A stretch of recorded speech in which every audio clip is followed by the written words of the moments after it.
My husband, Julian, married his elder brother's widow, Cecilia, to secure his title. My daughter Adele and I waited for him on a crumbling farm. A kind passerby warned me. Julian has already been made count. Why are you still here? So I took Adele to the royal capital to find him. But Cecilia, his widowed sister-in-law, fed Adele poisoned cakes. Adele... Save her! Please! Call a court physician for our daughter! I crawled toward him and clutched his boots, begging. Julian looked down at me, then slid an arm around Cecilia's waist.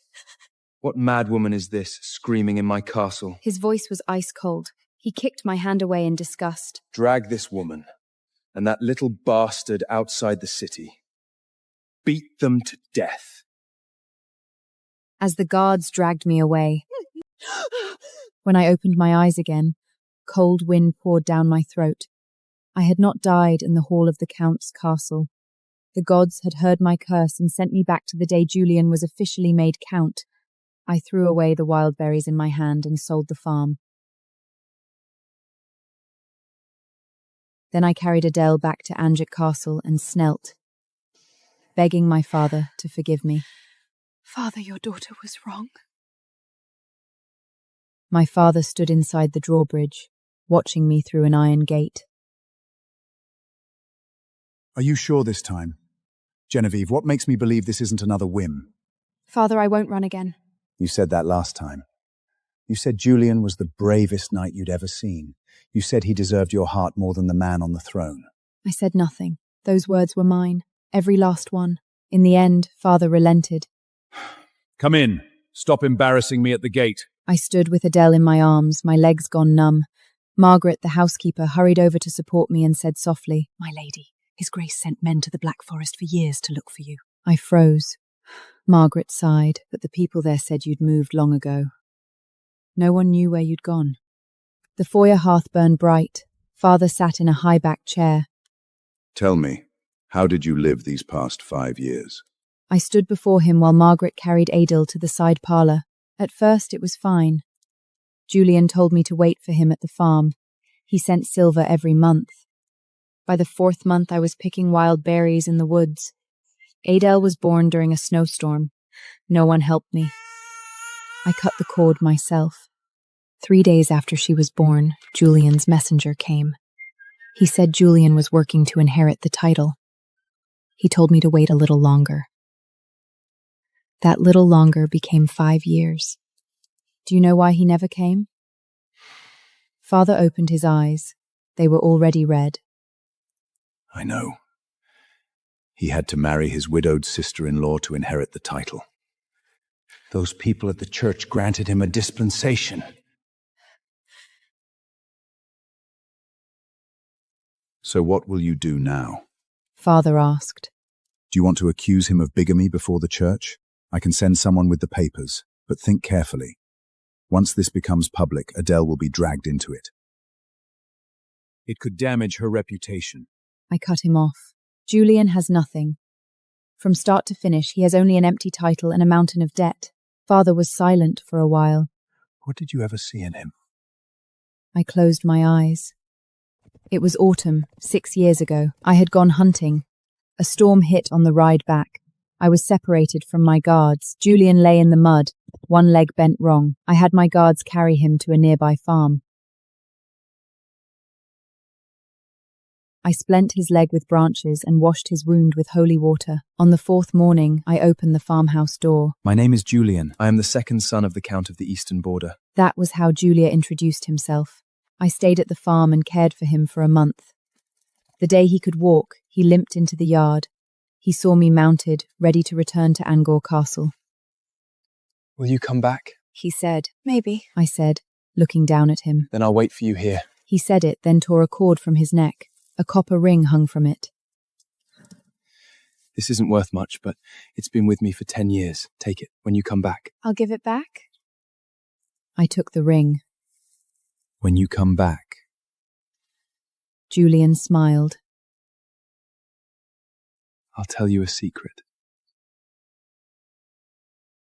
After that, I went back every few days. One night, he suddenly said, Genevieve, I want to marry you. He came over and dropped to one knee. I know I have no land and no title, but I swear I will love only you for the rest of my life. Count or beggar, you are my wife. He held my hand and slid the copper ring back onto my finger. That night, we swore our vows before the farm statue of the gods. When he kissed me, I thought that was the end of the story. So you believed him. Father's voice pulled me back into the foyer. I'll ask you one last time. He came to stand before me, looking down. Are you sure this time you won't climb the wall and run in the middle of the night? I won't. The voice was firm. Good. He turned and walked deeper into the foyer.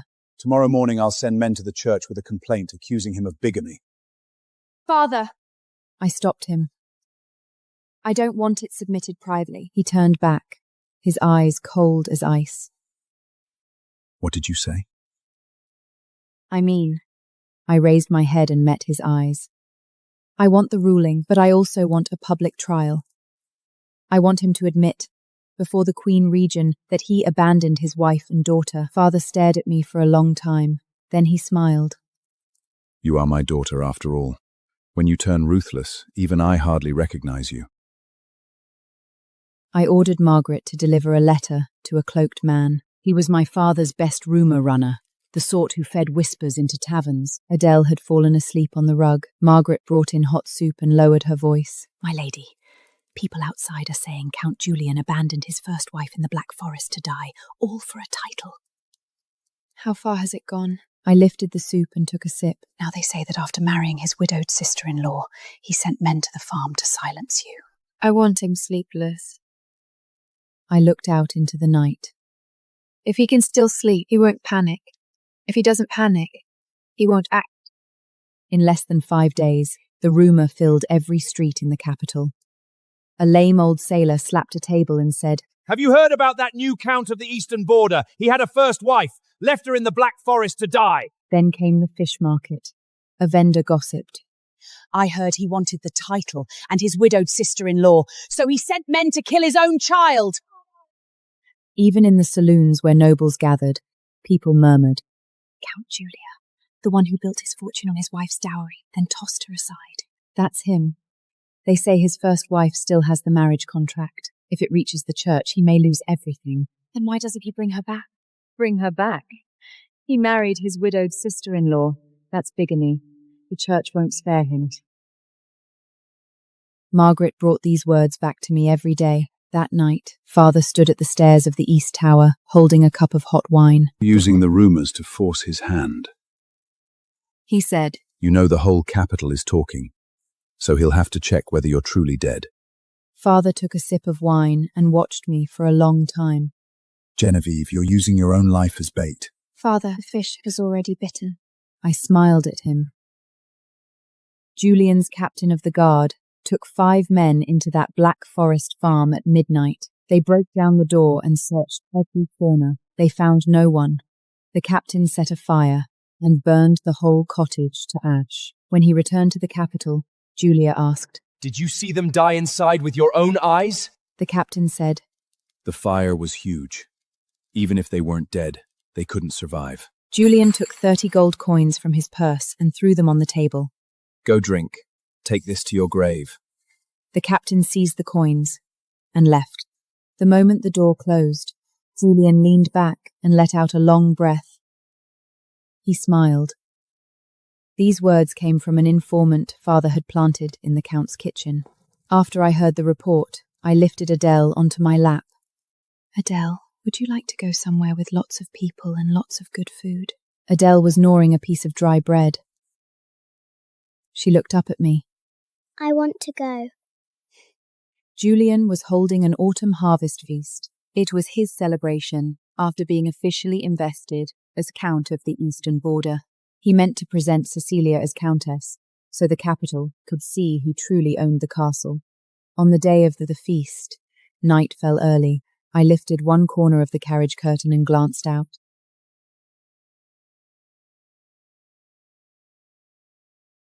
Margaret. After I go in, stay in the carriage with Adele. My lady, you're going in alone? Alone. I placed Adele in Margaret's arms. When I send someone for you, bring Adele inside. Remember, if anyone asks who you are, I pinched Adele's cheek. Say I am the Grand Duke of Anjou's granddaughter. I am looking for my mother. Margaret's lips moved, but in the end, she said nothing. I stepped down from the carriage. The doors to the banquet hall were shut tight. I raised my hand and knocked 3 times. No one answered. I knocked 3 more times. This time, the door cracked open. A butler poked his head out and looked me over. The banquet has already begun. Without an invitation. I don't need an invitation. I pushed back the hood of my cloak, revealing my whole face. The butler froze. His gaze moved from my face to my collar, then stopped on the golden lily. You are? Tell Count Julia. An old friend from the Black Forest has come to dine. The butler's face changed. He stumbled back, turned and ran into the hall. Nobles filled both sides of the long table. Goblets hung in midair. Forks hovered over plates. Every eye fixed on me. Then I saw Julian. He sat at the head of the long table, Cecilia on his left. When he recognized my face, his fork slipped from his hand and struck the silver plate. Color drained from his face, inch by inch. Cecilia screamed. The hall erupted. Who is that woman? Why is she wearing Andam's lily? The Grand Duke of Andam's lily. Could she be Lady Genevieve? Wait. She said an old friend from the Black Forest. The first wife from the rumours?